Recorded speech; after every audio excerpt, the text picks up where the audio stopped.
Em nome do Pai, do Filho e do Espírito Santo. Amém. Inspirai, Senhor, as nossas ações e ajudai-nos a realizá-las, para que em vós comece e para vós termine tudo aquilo que fizermos, por Cristo, Senhor nosso. Amém.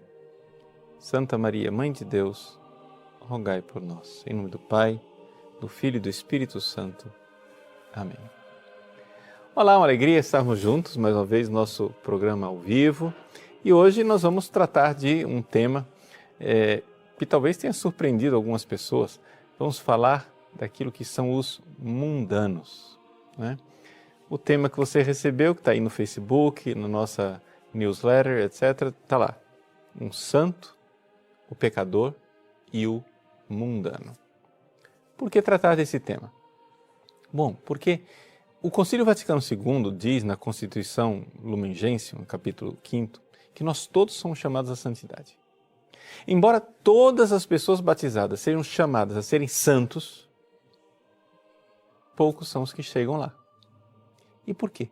Por que é que a gente fica empacado e não chega na santidade? É porque entre o pecador, ou seja, aquela pessoa que está longe de Deus, está no pecado, e o santo, tem uma coisa no meio. Essa coisa no meio é o mundano. Ou seja, entre o pecador e o santo, não existem só esses dois extremos. E é por isso que as pessoas não progridem.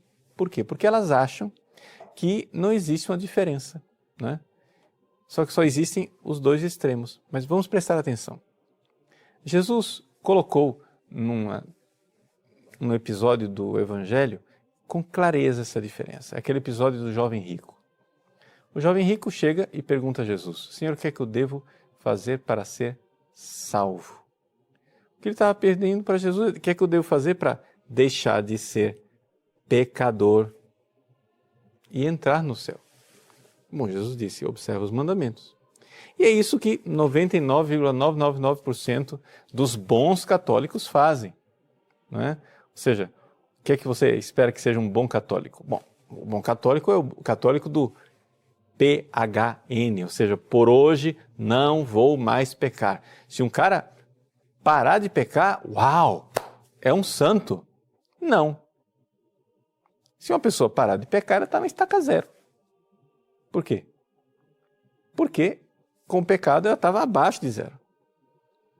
Parou de pecar? Opa, estamos na estaca zero. E agora? Bom, agora para ser santo você precisa fazer uma coisa: amar.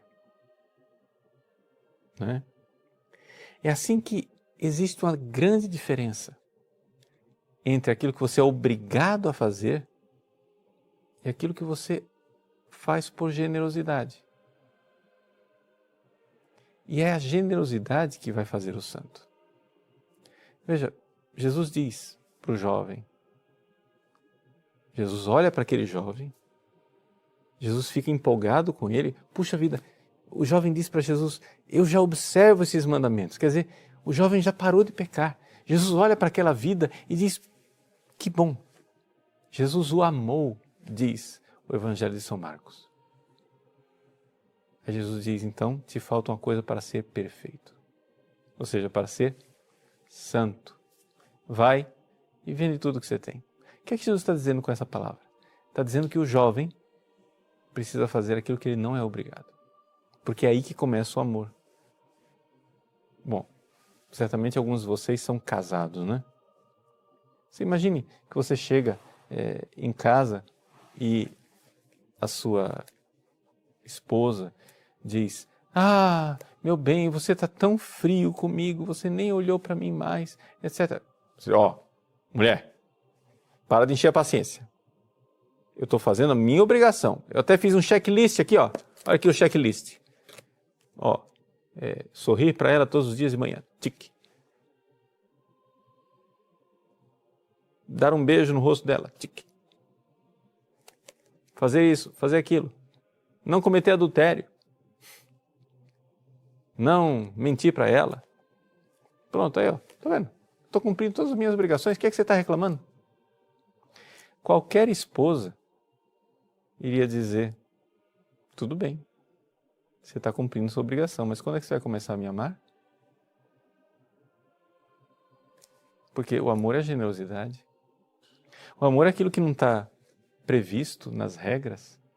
Você está sendo um ótimo marido porque, claro, você está cumprindo o seu dever, mas onde é que está aquela gratuidade? Daquilo que você não era obrigado a fazer e faz porque ama. É aí que começa o amor. E aqui está a miséria da igreja. A miséria da igreja está no fato que dentro da igreja nós temos muitas pessoas que, porque pararam de pecar, pararam de cometer os pecados dos 10 mandamentos, acham, puxa vida, eu já sou santo. Olha só, eu não matei ninguém, eu não roubei, eu não cometi adultério. Nossa, podem me canonizar, eu sou santo. Não, você não é nada, você é um zero. Porque você não fez, você não matou, você não roubou, você não cometeu adultério. Você não. Você é simplesmente um cadáver na geladeira do IML. Você é um não. Mas a vida espiritual consiste em amar, não em parar de pecar. Amar. É isso que santifica. E as pessoas ficam olhando para o cristianismo como se fosse uma espécie de moralismo. Dissesse assim, porque que tudo que eu gosto, né, é imoral, é ilegal ou engorda, né? Por que eu não posso? Por que eu não posso? Gente, ama, diz Santo Agostinho. Ama et fac quod vis. Ama e faz o que você quiser. Você não precisa ter regras se você ama. Quer ver? Vamos dar um exemplo. Você está proibido. Olha só, hein? Vou te dar uma lei muito dura, muito rígida. Você está proibido de matar a sua mãe. Se você ama a sua mãe, essa lei não existe. Você nunca nem pensou em matá-la. Se você ama, você está livre da lei. Por quê? Porque é isso. O amor é livre. O amor não precisa da lei. A lei só existe porque as pessoas não amaram. Mas quando as pessoas começam a observar a lei, dali para frente, se elas começam a amar, as coisas ficam bem diferentes. Então, para você entender do que é que nós estamos falando daquilo que é o progresso da vida de santidade, como Santa Teresa d'Ávila coloca no seu castelo interior, ou nas moradas. O que é que Santa Teresa nos ensina? Ela diz o seguinte, olha, vamos começar lá nas primeiras moradas. Ela diz assim, ela teve uma visão, né? Só para você se recordar qual é a história desse livro aqui. Ela já tinha progredido na santidade, já estava no cume da santidade, que seria chamado depois de sétima morada. Ela já era santa. Já estava no seu matrimônio espiritual com Deus aqui na Terra.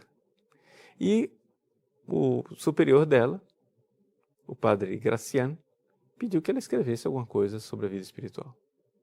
E ela não sabia mais o que escrever, porque ela já tinha escrito o livro da vida, ela já tinha escrito o caminho de perfeição.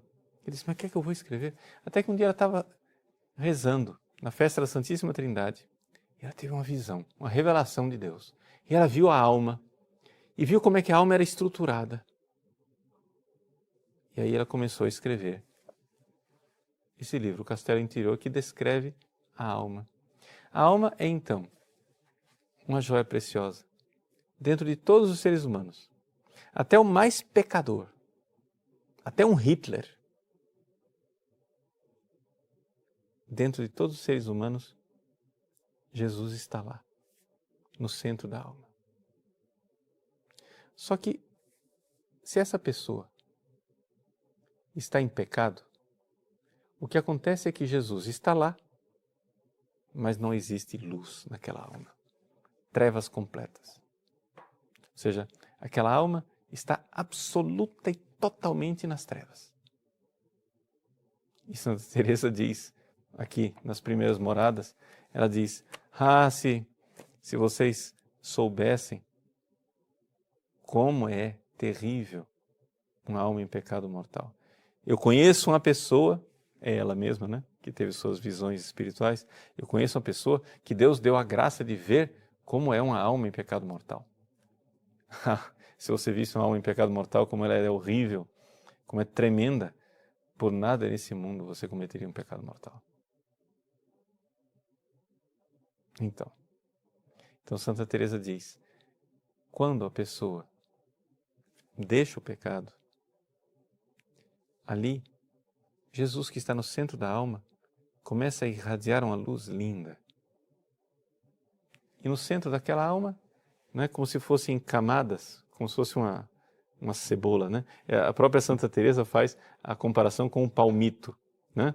Palmito, quando você vai e corta a palmeira, você tem que ir tirando aquelas várias cascas para chegar na medula do palmito, que é aquilo que nós comemos e que é saboroso. Pois bem, ela diz assim, a alma, ela é assim, tem círculos concêntricos. No centro, onde está lá o palmito saboroso, ali está Jesus. Só que a gente não enxerga no início da caminhada. Quando você se confessa a primeira vez, deixa os seus pecados, você não enxerga que Jesus está lá. Mas aí você vai e pode ir caminhando e progredindo espiritualmente até chegar lá, na 7ª morada, onde aspas, habita Jesus, poderíamos dizer assim, né? Habita Deus, Sua Majestade, e onde Jesus, homem ressuscitado, age, né? Está presente virtualmente no seu poder, na sua virtude. Bom, vamos lá, vamos entender. A alma iluminada, tá? Ela é belíssima. Problema. A maior parte das pessoas que foi se confessar, vai lá, né? Teve um encontro com Deus, se arrependeu imensamente dos seus pecados e foi se confessar. A partir daquela confissão, essa alma tem uma beleza interior. Problema, ela não enxerga isso. Ela não vê a sua beleza. E Santa Teresa faz uma comparação. Ela diz, é como se fosse uma pessoa com um cisco no olho que sai e vai até a luz do sol. O ambiente está todo iluminado, mas ela não enxerga, porque ela não consegue saborear da luz, porque ela tem um problema no olho.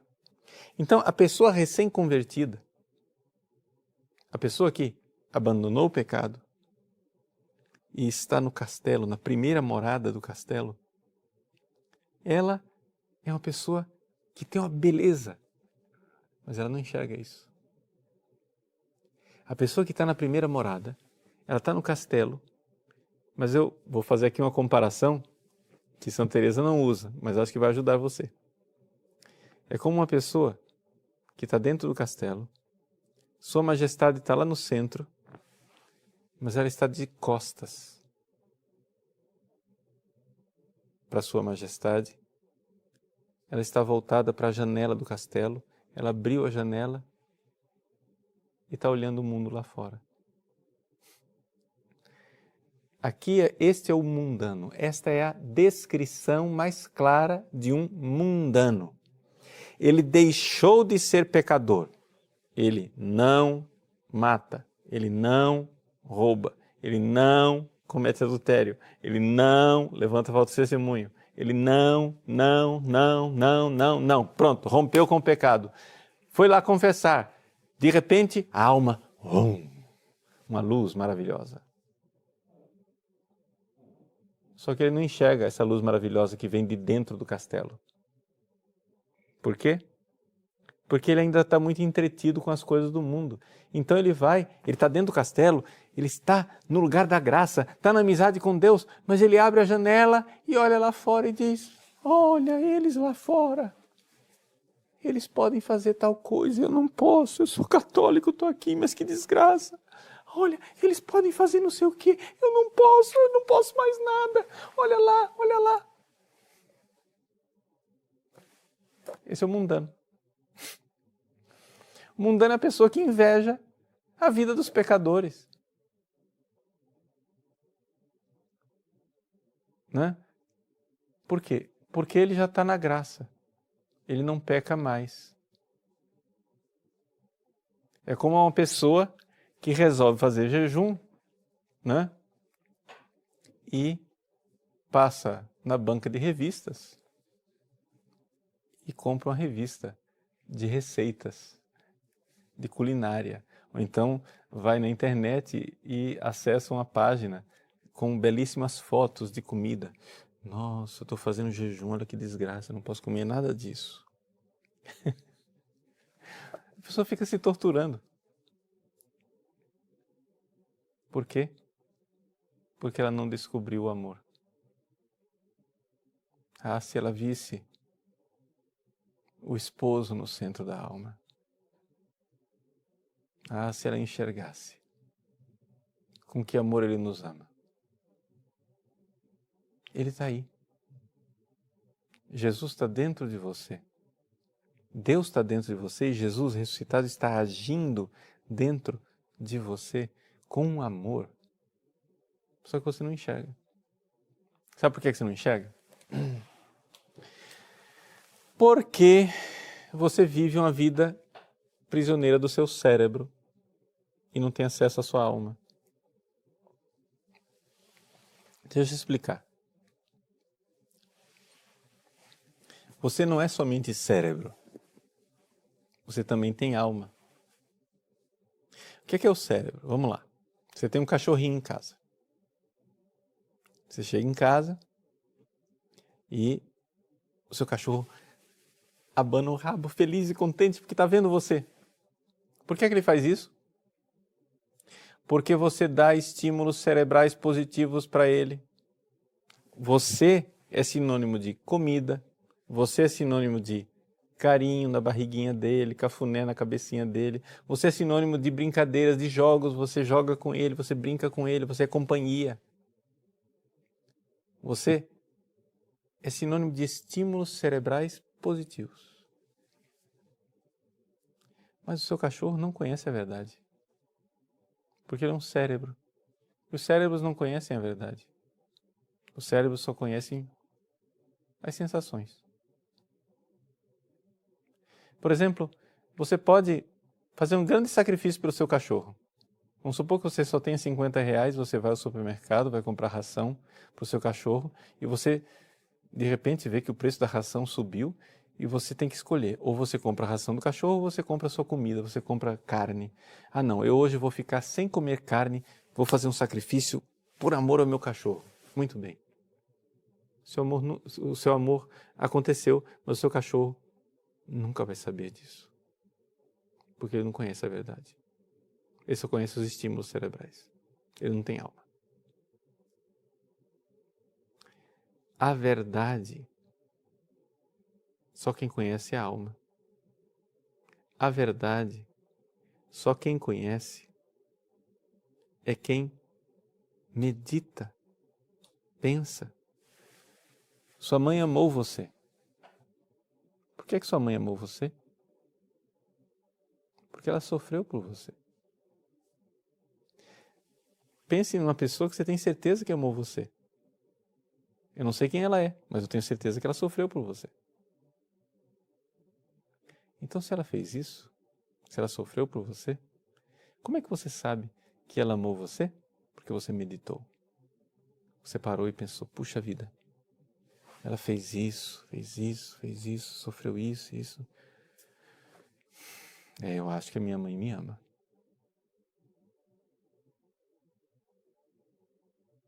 Você teve acesso a isso como? Ao amor. Como é que você recebeu amor? Recebendo sensações cerebrais? Não. A sua namorada te dá sensações cerebrais muito agradáveis, mas quando eu te digo, pense numa pessoa que amou você, você não pensa na namorada. Você pensa em quem sofreu por você. Ou seja, enxergue uma coisa muito claramente. Você não é somente cérebro.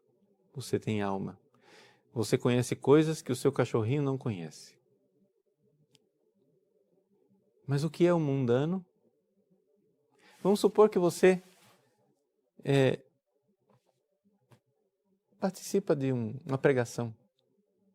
Você vai num encontro, né? E lá naquele grupo de oração, naquele encontro, ou na missa que você participou, você ouve uma pregação, ou sei lá, assistindo um vídeo na internet, a vida de um santo. Você acompanhando aquela meditação, aquela coisa, você vê como Deus amou você. Você enxerga a verdade. Uma luz iluminou a sua alma. Não foi o cérebro que te disse isso. Foi a alma. Você viu. Você viu a verdade. E aí? Problema. Você logo se esquece. Você se esquece da verdade porque você é recém-convertido. E aí, você começa a receber sensações cerebrais outra vez. Nossa, mas olha aquela mulher bonita. Nossa, olha essa vitrine. Uau, eu quero comprar isso. Nossa, olha esse carrão aqui, vamos comprar. Ah, dinheiro. E a minha conta bancária? Nossa, eu vou ficar famoso, né? Vou fazer alguma coisa para ter poder. Você vai sendo chamado pelo mundo, chamado pelo mundo, e você vira as costas para aquela luz que antes te iluminou. Você conheceu o amor de Cristo, você viu o amor de Cristo, você fez uma experiência da verdade. Mas logo o mundo faz com que você vire as costas para o centro do castelo, você começa a abrir a janela e começa a ver lá fora. Ai, tem tanta coisa bela, tanta coisa bonita. Ai, que lindo. E se esquece da verdade. Santa Teresa d'Ávila, no Castelo Interior, chama esses sentidos que faz você abrir a janela lá fora, eles são os vassalos da alma, os 5 sentidos. Você vê coisas, você ouve coisas, né? Etc. São João, que, claro, é palavra de Deus, então é muito mais profundo do que Santa Teresa d'Ávila. São João, ele vai mais profundamente. Ele diz assim, primeira carta de São João, capítulo 2, versículo 16. Porque tudo o que há no mundo, olha aí, ó, o mundano, tudo que há no mundo é a concupiscência da carne, a concupiscência dos olhos e, aqui a tradução diz, a ostentação da riqueza. Desculpa, tradução mal feita, porque não é essa a tradução originária, a tradução, né, que se costuma fazer. Re alozeneia tubiu quer dizer a soberba da vida. Tudo isso, o kestin ectu patros, tudo isso, nada disso é do Pai. Alá ectu cosmo estin, mas vem do mundo. Todas essas coisas vêm do mundo. O que é que vem do mundo? Ou seja, o que é que, quando eu abro a janela da alma para o mundo, o que é que me puxa para fora do castelo e me leva para o pecado outra vez? Porque é isso que acontece. O cara confessou. Ah, agora estou santo. Não está santo nada. Você só está fora do pecado, mas você continua mundano. Aí você abre a janela e o que é que você vê na janela? A concupiscência da carne, a concupiscência dos olhos e a soberba da vida. O que é que são essas 3 coisas? Concupiscência da carne é aquilo que o seu cachorrinho procura. Ou seja, aquilo que o cérebro, concupiscência da carne quer dizer os desejos do cérebro. Não é? Então, o que é que o cérebro quer? Quer comida, quer bebida, quer prazer, quer sexo. Você nunca vai amar desse jeito. Sabe quando é que você vai amar? Seguindo os impulsos do seu cérebro? Nunquinha da Silva! Por quê? Porque os cachorros não amam, os macacos não amam, as vacas não amam. O cérebro ele tem uma programação. A concupiscência da carne tem uma programação. E a programação é a seguinte: foge da dor, busca o prazer. Foge da dor, busca o prazer. Foge da dor, busca o prazer.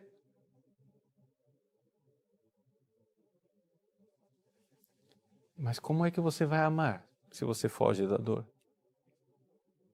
Como é que você vai amar uma pessoa e dizer, não, está doendo, mas eu não desisto de você. Está sendo duro, mas eu vou me manter fiel. Você acha que uma mãe, de noite, não tem vontade de ficar na cama? Mas ela tão logo ouve os vagidos do seu filho, ela se levanta. Ela está cansada. O corpo está um bagaço. O cérebro está dizendo para ela, fica, fica, fica, fica na cama. Mas ela ouve o filho. Ela ama.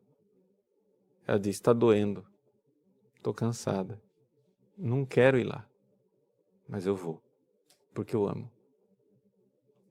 Tudo o que há no mundo é a concupiscência da carne. Se você ouvir somente a concupiscência da carne, você não vai amar nunca. Quando que você vai ser fiel à sua esposa, ao seu marido? Mas nunca. Se você só ouve o que o teu cérebro pede, cérebro não tem família. Cérebro não tem família.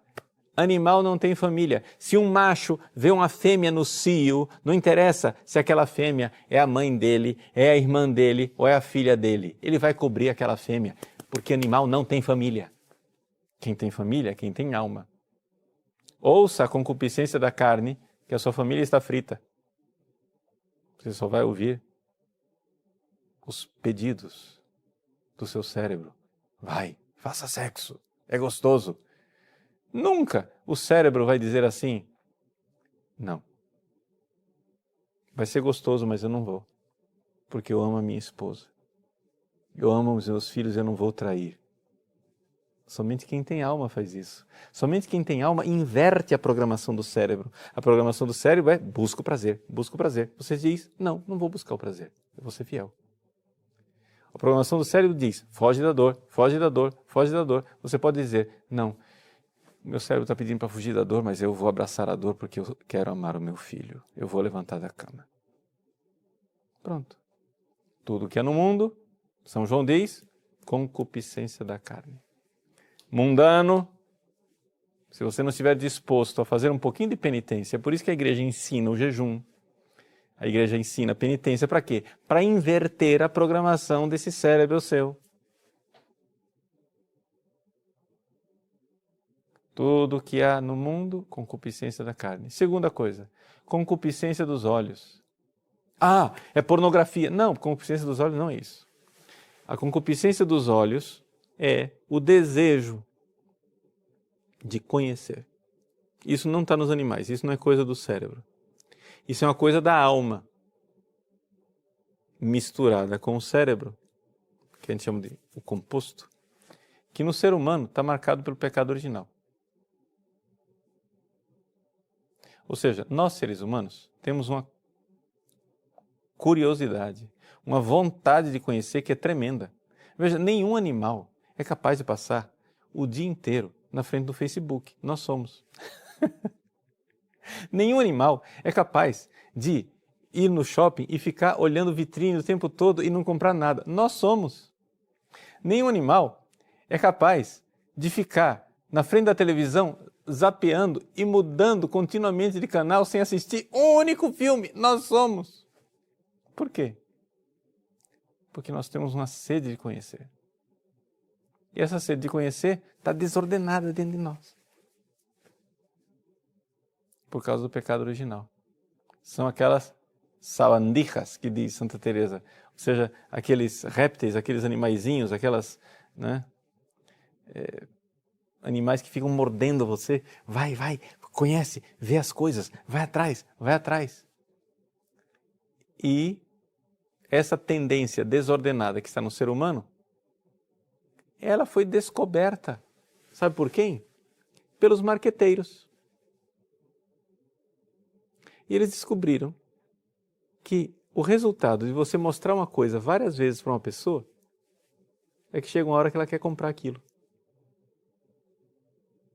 É por isso que o resultado é a avareza, a cobiça das riquezas. A concupiscência dos olhos gera esse mal terrível, que é essa coisa de você querer ser rico e que o dinheiro vale tudo. E isso também destrói as nossas famílias. Quantas famílias destruídas por causa de dinheiro? É morrer o pai, morrer a mãe, começar a fazer a partilha dos bens. Meu irmão, se aquilo é irmão contra irmão, eu não quero ver inimigo contra inimigo. Por quê? Porque o dinheiro virou tudo, virou Deus. Não podeis servir a Deus e ao dinheiro. Os mundanos querem riquezas. Concupiscência dos olhos. E a soberba da vida. A soberba da vida é a terceira coisa que existe no mundo. Ou seja, essa realidade de você se achar Deus. A serpente disse para Adão e Eva, lá no livro do Gênesis, capítulo 3, sereis como deuses. E é incrível, impressionante como isso está dentro de nós. Como, até mesmo antes de ser capaz de pecar, uma criança com 5 anos de idade, ela se acha Deus, ela se acha o centro do mundo. Uma criança esperneando no corredor de um supermercado, dizendo, eu quero! Eu sou o centro do mundo. Seja feita a minha vontade, assim na terra como no céu. Mas se você se acha o centro do mundo, você nunca vai olhar para o centro do mundo que está no castelo, que é Deus, Sua Majestade. Eis aí o mundano. O mundano é aquele católico que se confessa, mas nunca sai do lugar. Nunca progride. Porque ele só quer observar os 10 mandamentos. A única coisa que ele quer é isso. Observar os 10 mandamentos. Acabou. Chega. Sem fanatismos. Ó, por favor. Não assista esse padre Paulo Ricardo. Ele é muito radical. Ele fica inventando pecado que não existe. Mas eu não estou falando de pecado. Eu estou falando de amor. Estou falando de santidade. Estou falando de amar mais. Você nunca vai amar se você for movido pela concupiscência da carne, concupiscência dos olhos e a soberba da vida. Você nunca vai amar. As crianças mimadas que são regidas pela soberba da vida não amam. Né? O riquinho avarento, o tio Patinhas, que é governado pela concupiscência dos olhos, não ama. E os Dom Juans, que são governados pela concupiscência da carne, não amam. Fazem muito sexo, mas não amam. Porque amor é outra coisa. Então, vamos amar. O que quer dizer amar? Amar é, antes de tudo, eu estar disposto a me sacrificar por aquilo que eu amo. Então, deixa eu dizer muito claramente. Se você nunca sofreu por ninguém, você nunca amou ninguém. Me desculpe dizer isso. Faça seu exame de consciência, não fique só ouvindo, entra por aqui, sai por aqui. Não, pense agora, vai. Deixa eu até tomar um pouquinho de chá aqui para te dar tempo de pensar. Pensa. Você já sofreu por alguém? Pelo bem de alguém? Se você nunca sofreu por ninguém, meu irmão, minha irmã, desculpa aí. Você nunca amou ninguém. Então é necessário, em primeiro lugar, deixar de lado a concupiscência da carne. Sofra por alguém. Sofra por Deus, sobretudo, que sofreu por você na cruz. Medite sobre a paixão de Cristo. Comece a olhar para o centro do castelo. Veja com que amor Ele amou você. Não se esqueça dessa verdade. Fecha esta bendita janela do castelo. Para de ficar olhando lá para fora. A concupiscência da carne. Se decida a amar quem nos amou assim. Não somente isso. Outra coisa que você tem que fazer. Recolhimento. Me desculpe. Concupiscência dos olhos é um problema. Ah, padre, mas olha, vou dizer para o senhor. Eu não assisto filme que tem cena erótica. Tudo bem. Só que o problema é o seguinte, vamos lá. Qual é a finalidade da sua vida mesmo? que é que você veio aqui no mundo? Meus queridos, a finalidade da nossa vida é Deus. Nós viemos aqui para isso. Ele é a razão de ser de tudo. Aí você quer viver para Deus, não é? Que é a razão de ser de tudo. Aí você assiste um filme.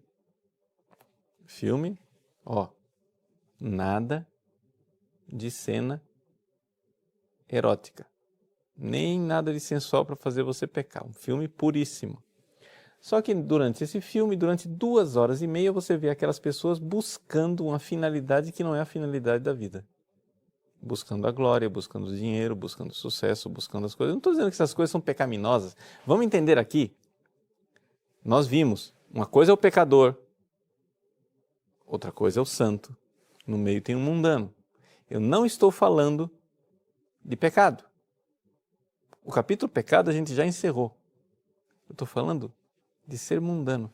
Você vai, assiste um filme durante 2h30 e esquece de Deus. Você estava até meio concentradinho em Deus, porque tinha feito seu momento de oração. Só que você foi lá, ficou 2h30 assistindo aquele pessoal, indo atrás, sei lá, de glória, de dinheiro, e não sei o quê. E saiu de lá hipnotizado pelas coisas do mundo. Então eu não estou dizendo que é pecado você assistir filmes. Eu só estou dizendo que assistir muitos filmes, por mais que eles sejam bons, se você passa o dia inteiro assistindo filme, procurando coisas que não tem nada a ver com Deus o tempo todo, vai ser difícil você ser santo e amar a Deus com todo o seu coração.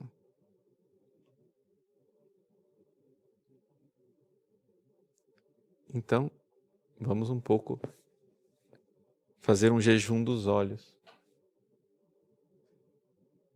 Começar a focar no centro do castelo. Fecha a janela, volta para o centro, olha para Deus. Ame. E você vai ver que você vai amar muito mais os seus irmãos, vai amar muito mais a sua família. Sua vida vai ficar com muito mais sentido.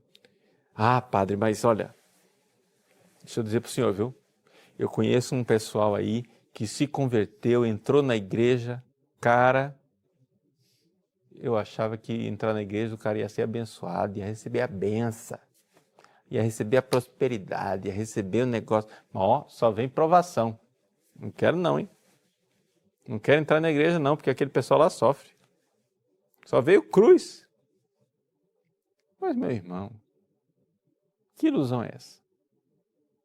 Você conhece alguém que vive nesse mundo e não tem cruz? Nesse mundo você não tem 3 opções, você tem 2. Você tem a vida com a cruz sem Jesus, te vira nego, e a vida com cruz com Jesus, ele te ajuda a carregar. Não tem essa terceira opção que você gostaria que existisse, vida sem cruz. Conhece alguém? Eu não conheço. Né? O Steve Jobs lá da Apple morreu de câncer no pâncreas. O Bill Gates, o cara mais rico do mundo, não tem descendente. Vai morrer, não tem o que fazer com o dinheiro. Está torrando tudo, fazendo obras beneméritas, maravilhosas, tipo ensinar seus filhos a ser homossexuais na escola com a ideologia de gênero. Olha que maravilha. Ele não tem filho, né? Então, meus queridos, nós precisamos definitivamente nos decidir a amar, querer amar, abraçar, viver para Deus. Deus, se Ele existe, se existe um Deus, eu sou para Ele. Isso faz parte da definição, gente. Vamos supor que você esteja em dúvida se Deus existe. Eu não tenho dúvida nenhuma, tenho certeza, mas vamos supor que estivesse em dúvida. Para começar a conversa, se existe um Deus, eu sou para Ele. Ele é o meu Senhor, com S maiúsculo. Eu não me pertenço. Então, vamos decidir por esse bom Senhor. Vamos voltar para Ele. Então peça a Deus, peça a graça de se voltar para o centro do castelo. E a forma da gente se voltar para o centro do castelo é dá o passo decidido da segunda morada. Olha lá, no nosso site tem aí o projeto Segunda Morada, né? Mas é a coisa, o que é a segunda morada? São as pessoas que decidiram ter uma vida de oração séria. Porque somente tendo a vida de oração, você se encontra com a luz da verdade e se volta para o centro do castelo e fecha essa bendita janela que fica olhando para o mundo lá fora. Não é? Então, grande miséria estar dentro do castelo e não enxergar a beleza e a luz que emana do centro onde está nosso Senhor, o nosso esposo, que nos ama e que morreu por nós. Grande alegria estar no castelo com determinada determinação, se decidir. Eu não nasci para me arrastar como as serpentes. Eu nasci para voar como as águias. Eu nasci para amar. Vamos agora então fazer um pequeno intervalo e depois a gente volta para bater um papo sobre esse assunto, tá bom? Até já.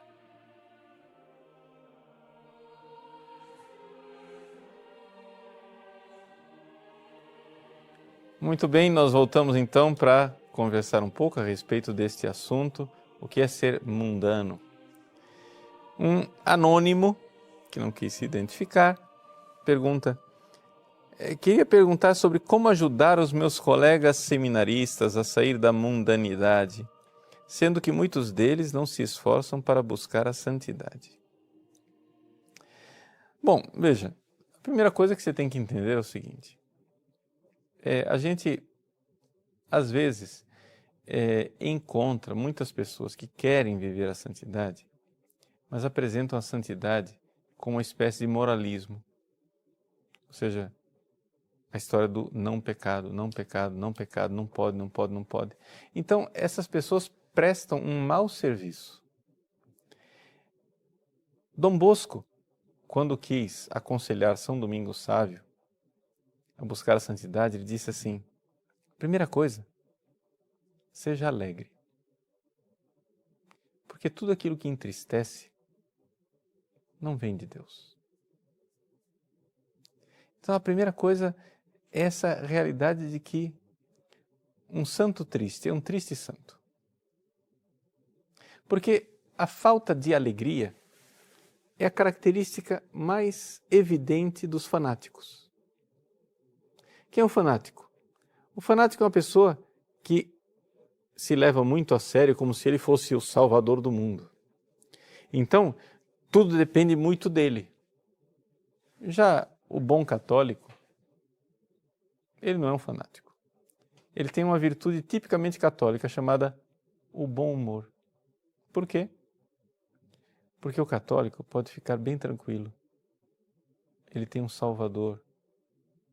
Eu não sou o Salvador. Então, eu posso levar Deus a sério e posso rir de mim mesmo.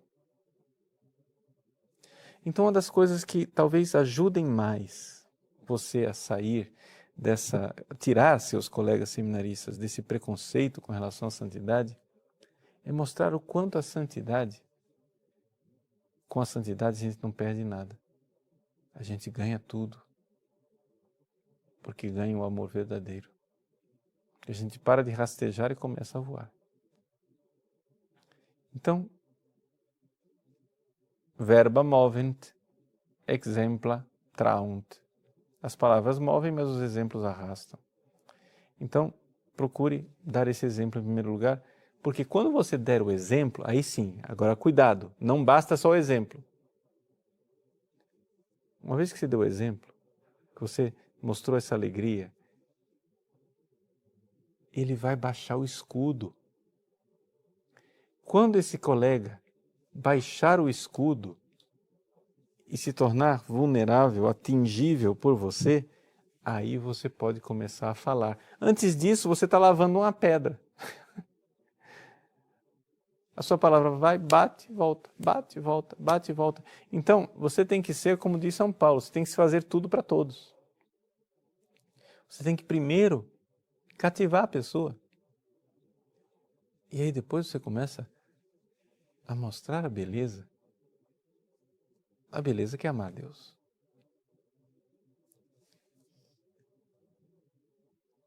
E aí você precisa, claro, saber o que é a santidade. Eu devo dizer para você aqui, eu confesso, eu fui reitor do seminário durante 15 anos. E os padres que foram meus seminaristas podem atestar com grande tranquilidade, eu nunca deixei de falar da santidade. Mas eu tinha um defeito quando eu era reitor. Eu não tinha ainda descoberto toda a mecânica do processo de ser santo, toda a lógica. Então, na verdade, eu falava de santidade, cobrava santidade, mas aquilo era um moralismo, porque era como se eu dissesse para um aleijado, levanta, vai, por que você não está andando? Levanta logo, cara, para com isso. Eu não sabia como fazer ele andar, porque eu também não sabia como fazer eu andar. Nós não éramos pecadores, mas não sabíamos o caminho da santidade, não sabíamos olhar para o centro do castelo.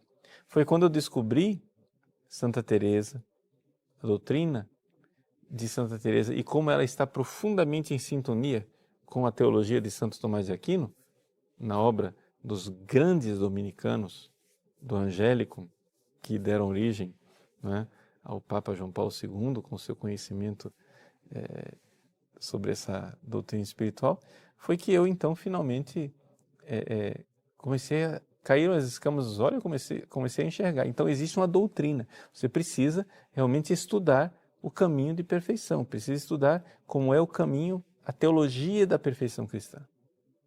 Né? Como indicação de leitura, tem aquele livro do Royo Marim, né? Ser ou não ser santo, que foi publicado pela Eclésia, vale muito a pena, porque aquele lá é um resumo da teologia de perfeição cristã. Quando você vai entendendo a lógica das coisas, você vai conseguir ajudar os outros. Marina Rubini, padre, sua bênção, o que um recém-convertido deve fazer nas primeiras moradas? Marina, sair de lá o quanto antes.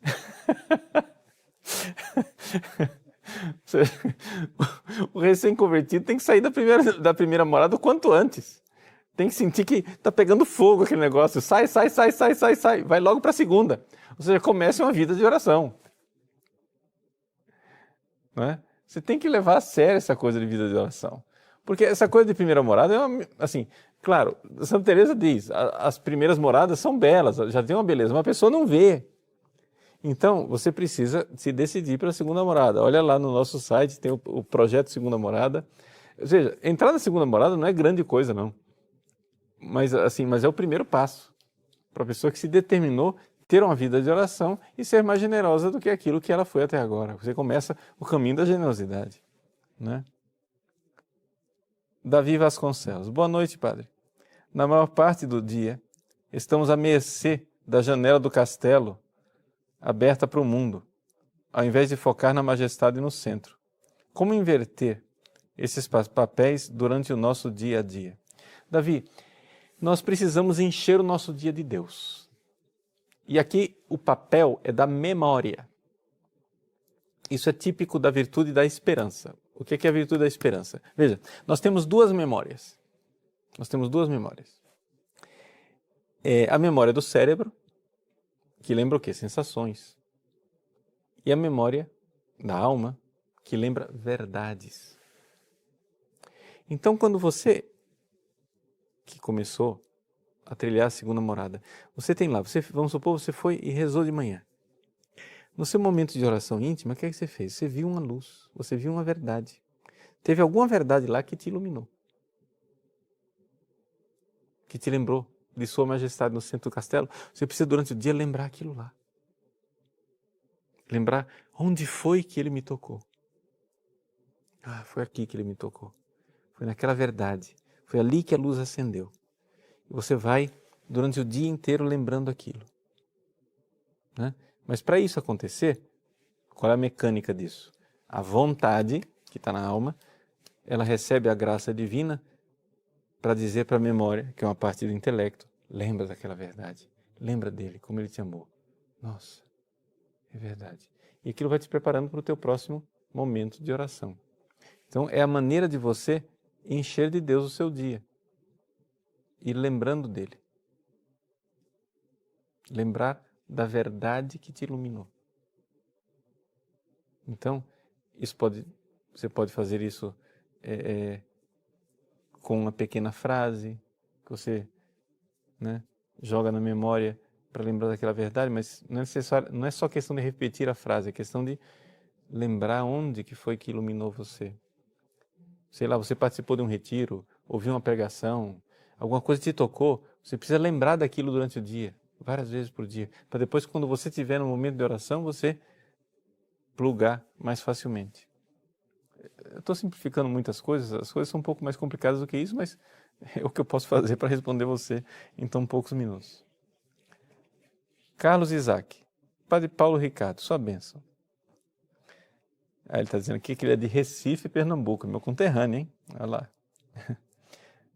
Qual o primeiro passo que devemos dar para conseguir fechar a janela e focar no centro? Existe algum método para entrar na segunda morada? Carlos, para entrar na segunda morada, você tem que decidir em ter oração íntima. Oração íntima quer dizer o seguinte: uma oração que você não é obrigado a fazer. Vamos supor que você tem algumas coisas que você faz por obrigação.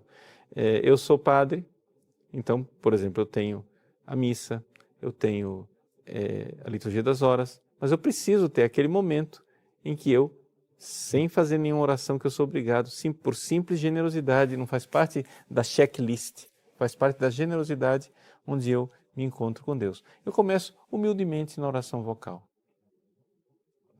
Está lá o nosso cursinho, Ensina-nos a Orar, dá uma olhadinha lá. E aí você vai, estabelecendo uma vida de oração. A coisa é essa, gente, deixa eu dizer bem claro, o padre Antônio Roio Marim diz isso com toda clareza, diz, olha, se você quer ser santo, não pense que você vai poder ser santo sem rezar e sem rezar muito. Rezar aqui no caso não é terço, ladainha, recitação de fórmulas. Rezar aqui quer dizer encontro com uma pessoa viva. Chama-se Jesus Cristo ressuscitado. Ou você se encontra com ele, ou você não vai ser santo. Porque ser santo não é uma coisa que você faz, é uma coisa que ele faz em você. Daiane Viana de Souza. Padre Paulo, sua bênção. Quais os livros mais indicados para lermos, além desse de Santa Teresa d'Ávila, para estarmos mais próximos de Deus, de nossa alma e de uma vida santa? Olha, Daiane, como bibliografia básica, então, tem aquele Ser Santo, do Roio Marim. Tem, se você quiser aprofundar e conhecer espanhol, tem a Teologia da Perfeição Cristiana, do próprio Roio Marim também. E esses livros de Santa Teresa. Mas, para você ter uma coisa assim, bem clara, que vai indicando passo a passo, é uma espécie de enciclopédia de tudo, que junta Santa Teresa, São João da Cruz, Santa Teresinha, de uma forma assim bem engrenada, é o Quero Ver Deus, do Frei Maria Eugênia, do bem-aventurado Maria Eugênia. Então, está em português, publicado pela Vozes, vale muito a pena. Tem um outro livro do Frei Maria Eugênio, que está em português também, para iniciar a conversa, é o Sopro do Espírito, acho que está publicado pela Paulus, se não me engano, em português. São algumas indicações, mas esses são livros mais para você entender a mecânica da coisa, a engrenagem. Mas para quem está começando mesmo, sabe o que é bom? A vida dos santos. Conhecer a vida dos santos e ver na vida dos santos que aquilo lá existe, que aquilo é possível. Porque antes mesmo, assim, porque senão, se você começa vendo as teorias, aquilo parece uma coisa meio morta. Mas se você vê a vida dos santos, a coisa você vê que é possível. E você vai ficar fascinado. Os santos são sedutores, são fascinantes. Ver como aqueles homens e aquelas mulheres amaram Deus, ver com que impulsos da graça divina o coração deles se erguia ao céu, é uma coisa assim nossa, o coração da gente cresce. Cresce. E você vai ver que existem santos que nos escolhem, eles são nossos amigos. A gente vai criando essa amizade com eles. É uma coisa tão linda de ver, que eles nos escolhem. É interessante isso. Eu não dava bola para Santa Teresinha. Ela me escolheu. Aí depois levou muito tempo. Veio o Padre Pio. Aí depois levou mais tempo ainda. Santa Teresa d'Ávila, né? São João da Cruz, Elizabeth da Trindade, né? E alguns santos que sempre estiveram lá, mas que com o passar do tempo, desde a minha infância estava lá Dom Bosco, né? Depois quando eu entrei no seminário estava lá São João Maria Vianney, mas com o passar do tempo eles vão se tornando uma presença viva, aquilo vai crescendo. Quando eu celebro missa, esses santos sacerdotes, que são nossos amigos, que estão lá presentes, eu me sinto um pouco como Moisés, que cansado de rezar pelo povo na batalha, não conseguia erguer os braços e 2 ajudantes vieram erguer os braços dele. Quando eu vou celebrar missa, eu penso que São João Maria Vianney está segurando um braço, o Padre Pio está segurando o outro. Outro dia é Santo Tomás, que segura um braço. Outro dia é Dom Bosco, que segura o outro. E com esses padres que sabiam celebrar missa, eu celebro missa. Celebro missa nessa amizade, nessa presença, como se eu fosse um menino pequeno com esses homens maiores, adultos, que sabem fazer a coisa de verdade. E eu sou um pequeno coadjutor. Como eles se tornam amigos. São presenças verdadeiras. Santa Teresinha, do Menino Jesus, ela queria ser padre. Ela diz isso no manuscrito B, né? Que ela queria ser padre e claro, ela também sentia a vocação de renunciar ao sacerdócio. Teve um seminarista, meu dirigido espiritual, um seminarista que me ensinou a pedir a ela que ela venha tomar posse do meu coração para que eu seja o padre que ela gostaria de ter sido.